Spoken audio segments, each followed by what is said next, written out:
तो hey guys, welcome to another video. तो जैसे कि मैंने आपको पिछले वीडियो में कहा था कि मैं स्टॉक एनालिसिस के इम्पोर्टेंट रेशियोज़ पे वीडियो बनाऊंगा ताकि आप रेशियो को एनालिसिस करके फंडामेंटल एनालिसिस खुद से कर पाओ।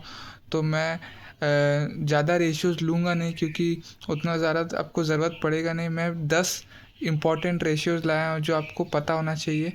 तो आपके स्क्रीन के सामने है 10 रेशियोज़ इम्पॉर्टेंट। सबसे पहला आता है हमारा प्राइस टू अर्निंग रेशियो। दूसरा हमारा आता है price to book value ratio. Third है हमारा debt to equity ratio. Fourth है हमारा return on equity ratio. Fifth है हमारा करंट रेशियो। सिक्स्थ है हमारा अर्निंग पर शेयर। सेवन्थ है हमारा प्रॉफिट मार्जिन। एट है हमारा डिविडेंड यील्ड। नाइन्थ है हमारा free cash flow. And tenth है हमारा इंटरेस्ट कवरेज रेशियो। तो हम एक एक करके डिटेल में समझेंगे। ज़्यादा लेंदी नहीं करूँगा, वीडियो सिंपल स्टडी रखेंगे। तो चलिए वीडियो को स्टार्ट करते हैं। तो चलिए वीडियो को स्टार्ट करते हैं। तो सबसे पहला फॉर्मूला हमारा होने वाला price to earning ratio. Price to earning ratio का मीनिंग होता है, ये हमें बताता है कि कंपनी के हर एक शेयर के प्रॉफिट के लिए आप शेयर का कितना प्राइस दे रहे हैं। इसका फॉर्मूला सिंपल होता है, current market price divided by earning per share. आपको इसको सिंपल भाषा में समझना है तो समझ लो कि हर एक शेयर पे कंपनी कितना कमा रहा है, या फिर आप हर एक शेयर पे कितना दे रहे हो कंपनी को उसे खरीदने के लिए। तो ये सिंपल मतलब है। एक टिप दे देता हूँ, लो प्राइस टू अर्निंग मतलब होता है स्टॉक सस्ता है, और हाई पी मतलब होता है स्टॉक महंगा है, या मार्केट को कंपनी से तेज़ ग्रोथ की उम्मीद है। ये सिंपल सा मतलब होता है। सेकेंड रेशियो हमारा होता है price to book value ratio. इसका मीनिंग होता है कि अगर कंपनी आज बंद हो जाए और सभी कर्ज चुका दे जाए तो उसके असली बुक वैल्यू के मुकाबले आप शेयर के लिए कितना गुना पैसा दे रहे हो कंपनी को। सिंपल सा ये मतलब है। फॉर्मूला पीबी रेशियो का होता है market price divided by book value per share. YouTube के आपको बहुत जन समझाते हैं कि book price to book value greater than अगर 1 होता है तो स्टॉक बुक वैल्यू से कम पर मिल रहा है। ये काफ़ी हद तक सही है, पर कुछ चीज़ों पे ये काम नहीं करता है, जैसे कि बैंक्स या मैन्युफैक्चरिंग कंपनी पे। थर्ड हमारा आता है डेट टू इक्विटी रेशियो। इसका मीनिंग होता है, ये रेशियो दिखाता है कि कंपनी चलाने के लिए मालिक के पैसे का ज़्यादा इस्तेमाल हो रहा है या उधार। मतलब कि कंपनी का इक्विटी कितना है और कंपनी का डेट कितना है। तो इसका फॉर्मूला सिंपल है, total date divided by total share holders equity. जितना कम रेशियो होगा, 1 से नीचे होगा, उतना कंपनी कर्ज के बोझ से कम है। चौथा हमारा रेशियो आता है return on equity ratio. Company अपने शेयर होल्डर्स के लिए कितना पैसा, कंपनी अपने शेयर होल्डर्स के लगाए गए पैसे पर कितना मुनाफा कमा रही है। बस सिंपल है। रिटर्न ऑन इक्विटी का ये मतलब है, शेयर होल्डर्स के पैसे पे कंपनी कितना प्रॉफिट कमा रही है। इसका फॉर्मूला होता है net income divided by share holders equity. एक अच्छी कंपनी का आरओई आमतौर पर 15% या उससे ज़्यादा होना चाहिए। तो चलते हैं अगले रेशियो पर, करेंट रेशियो। कंपनी के पास अपने शॉर्ट टर्म कर्ज को चुकाने का क्षमता है या नहीं।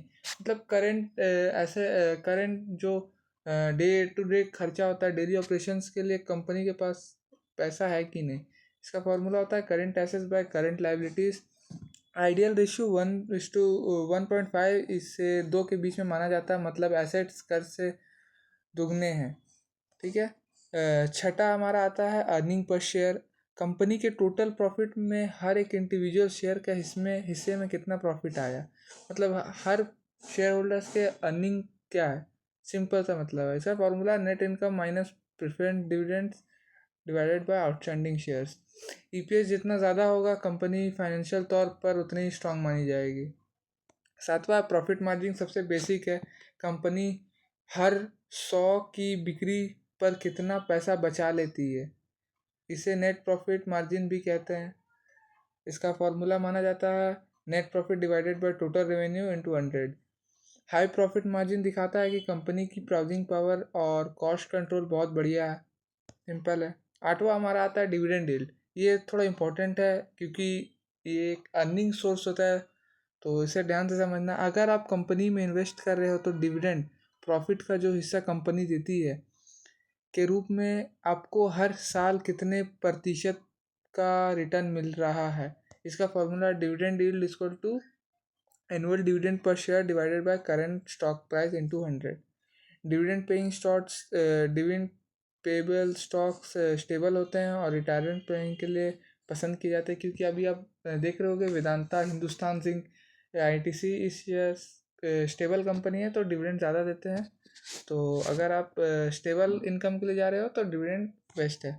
फ्री कैश फ्लो, सभी खर्चे और ज़रूरी इन्वेस्टमेंट निकालने के बाद कंपनी के पास कितना कैश बचता है उसे फ्री कैश फ्लो बोलते हैं। Operating cash flow minus capital expenditure. Positive और बढ़िया हुआ एफसीएफ बताता है कि कंपनी के पास फ्यूचर एक्सपेंशन और डेब्ट चुकाने के लिए असली कैश मौजूद है या नहीं। मतलब कि अगर कंपनी कर्ज में डूब जाता है तो ऑपरेटिंग एक्सपेंडिचर्स और कैपिटल एक्सपेंडिचर को माइनस करने के बाद कंपनी के पास पैसा बचता है कि नहीं। लास्ट और आखिरी आता है हमारा इंटरेस्ट कवरेज रेशियो। कंपनी अपने उधार अब कंपनी अपने ऊपर चढ़ाए गए कर्ज को क्या ब्याज आराम से चुका पा रही है या नहीं। मतलब कि कंपनी डेट लेती है तो उस पर इंटरेस्ट देना पड़ता है कंपनी को, तो कंपनी इंटरेस्ट देने के पोजीशन में है या नहीं, इससे यही पता चलता है। तो इसका फॉर्मूला आता है EBIT, earning before interest tax divided by interest expense. ये रेशियो 2.5 या 3 से जितना ऊपर होगा कंपनी के डिफ़ॉल्ट होने का खतरा उतना ही कम होता है। तो मैंने सभी रेशियोज़ को सिंपल तरीके से आपको समझा दिया। अगर आपको नहीं समझ आया तो फिर से एक बार वीडियो देख लेना, और कोई रेशियो जानना तो कमेंट सेक्शन में बता देना, मैं एक और वीडियो बना दूंगा, क्योंकि ये बेसिक रेशियोज़ था और बहुत सारे रेशियोज होते हैं। आप आगे जाओगे तो आपको पता चलते जाएगा। आज के वीडियो अगर पसंद आए तो प्लीज़ चैनल को सब्सक्राइब कर देना और लाइक कर देना। तब तक मिलते हैं किसी अगली वीडियो में, तब तक के लिए बाय।